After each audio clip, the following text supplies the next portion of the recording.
shy, but wait a minute while I make you mine, make you mine. 떨리는 지금도 you're on my mind all the time. I wanna tell you, but I'm super shy, super shy. Assalamualaikum warahmatullahi wabarakatuh. Saya Rati Asrodina dari kelas 2023B. Di video kali ini saya akan menjelaskan tentang teori struktural genetik. Apa itu struktural genetik? Struktural genetik adalah salah satu metode penelitian sastra yang digunakan dalam menganalisis karya sastra, baik itu novel, cerpen, maupun puisi. Teori ini merupakan salah satu cabang sosiologi sastra yang memadukan antara struktur teks, konteks sosial, dan pandangan dunia pengarang. Teori ini menekankan hubungan antara karya sastra dengan lingkungan sosialnya. Nah, dapat disimpulkan bahwa struktural genetik adalah metode penelitian yang menganalisis tidak hanya pada sisi intrinsiknya saja atau sisi dalamnya saja, tetapi juga membahas unsur-unsur pembangun yang ada di luar karya sastra atau unsur eksternalnya. Unsur di luar karya sastra yang digali adalah aspek pengarangnya dan situasi sosial yang melatar belakangi karya sastra tersebut dilahirkan atau dibuat. Selanjutnya, bagaimanakah teori struktural dipakai dalam analisis sebuah karya sastra? Digunakannya teori struktural ini karena karya sastra ini merupakan struktur yang unsur-unsur pembentuknya saling berkaitan atau saling berjalin erat. Jadi, unsur-unsur pembentuk dalam karya sastra itu masing-masing tidak dapat berdiri sendiri, melainkan saling berkaitan erat dan merupakan sebuah suatu sistem. Lalu, bagaimana teori struktural genetik itu dipakai dalam analisis sebuah karya sastra? Nah, peneliti harus memperhatikan setiap unsur pembangunnya, kemudian mengaitkan unsur-unsur tersebut untuk diambil makna ceritanya. Penerapan struktural genetik pada novel Laskar Pelangi. Sebelumnya kita lihat dulu biodata pengarangnya, yaitu Andrea Hirata. Andrea Hirata Sema Said Harun, atau lebih dikenal sebagai Andrea Hirata, adalah novelis Indonesia yang berasal dari Pulau Belitung, Provinsi Bangka Belitung. Novel pertamanya adalah Laskar Pelangi yang menghasilkan 3 sequel. Beliau lahir pada tanggal 24 Oktober 1967.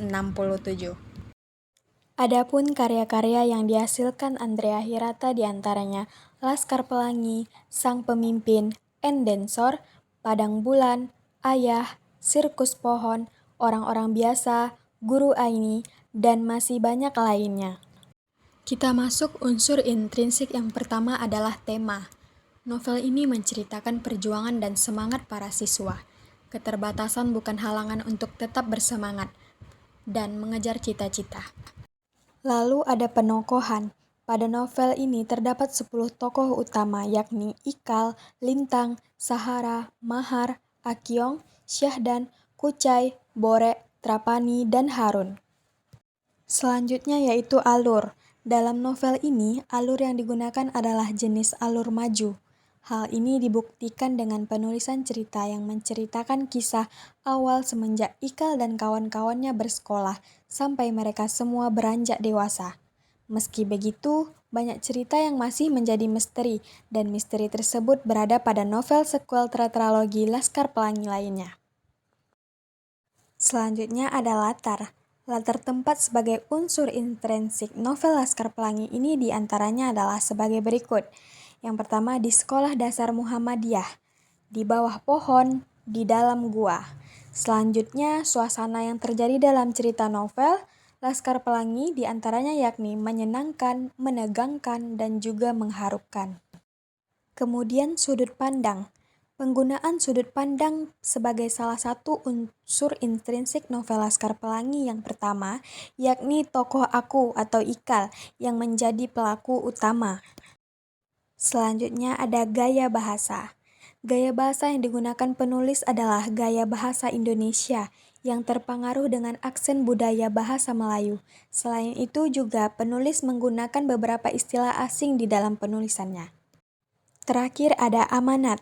Amanat pada novel Laskar Pelangi adalah semangat, gigih, jangan mudah menyerah dan putus asa.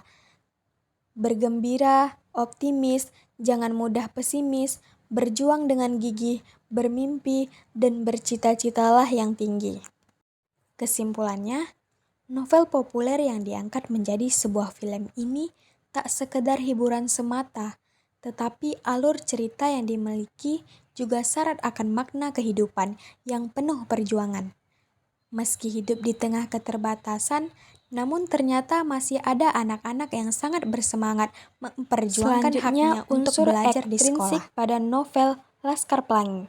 Yang pertama ada biografi pengarang. Seperti yang diceritakannya di dalam novel Laskar Pelangi, Andrea kecil bersekolah di sekolah yang memiliki kondisi bangunan yang sangat memprihatinkan. Sekolah yang memiliki nama SD Muhammadiyah tersebut diakui oleh Andrea bahwa keadaannya cukup memperhatikan. Namun karena ketidakadaannya biaya, ia pun terpaksa untuk bersekolah di sekolah yang bentuknya lebih mirip sebagai sebuah kandang hewan ternak. Walau harus membina ilmu di tempat yang tidak nyaman, Andrea tetaplah memiliki motivasi yang cukup besar untuk tetap belajar. Di sekolah tersebutlah ia bertemu dengan sahabat-sahabatnya yang memiliki julukan sebagai Laskar Pelangi. Yang kedua, latar belakang tempat tinggal. Lingkungan tempat tinggal pengarang sangatlah mempengaruhi psikologi dari penulisan novel. Apalagi pada buku novel Laskar Pelangi merupakan sebuah novel adaptasi dari cerita nyata yang dialami oleh pengarang secara langsung. Lokasi tempat tinggal pengarang yang jauh berada di Desa Gantung, Kabupaten Gantung, Belitung Timur, Sumatera Selatan, yang ternyata benar dijadikannya sebagai latar tempat bagi penulisan novel dari novel Laskar Pelangi tersebut. Selanjutnya, latar belakang sosial dan budaya. Pada novel Laskar Pelangi ini, banyak sekali berbagai unsur-unsur sosial dan budaya dalam masyarakat yang bertempat tinggal di Belitung. Banyak sekali adanya perbedaan status antara komunitas buruh dengan komunitas pengusaha yang dibatasi oleh tembok tinggi yang merupakan latar belakang sosial, di mana interaksi antara kedua komunitas tersebut ini memang ada dan saling ketergantungan. Untuk komunitas buruh tambang memerlukan uang untuk bisa melanjutkan kehidupan, sedang untuk komunitas pengusaha memerlukan tenaga para buruh tambang untuk bisa menjalankan usaha dari mereka. Lalu latar belakang religi.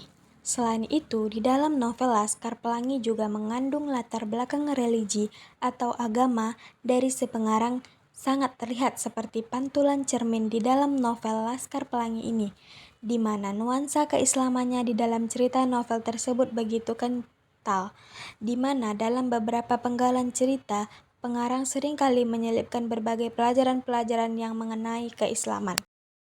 Terakhir yaitu latar belakang ekonomi. Sebagian dari masyarakat Belitung mengabdikan dirinya pada perusahaan-perusahaan timah untuk bekerja. Digambarkan di dalam cerita novel bahwa Belitung adalah sebuah pulau yang kaya akan sumber daya alam. Namun, tidak semua masyarakat Belitung bisa menikmati hasil dari bumi itu, di mana di PN memonopoli hasil produksi, sementara masyarakat terbatasi di tanah mereka sendiri. Latar belakang ekonomi dalam novel Laskar Pelangi diambil dari kacamata masyarakat Belitung yang kebanyakan memiliki tingkat ekonomi yang masih rendah, padahal sumber daya alamnya sangat tinggi. Jadi kesimpulannya, sastra itu dapat dipandang dari beberapa segi.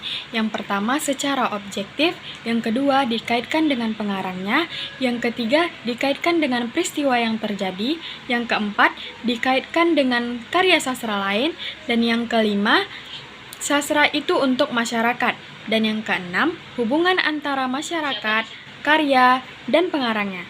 Sampai di situ penjelasan saya, semoga dimengerti. Saya akhiri dengan wabillahi taufiq wal hidayah. Wassalamualaikum warahmatullahi wabarakatuh. Terima kasih.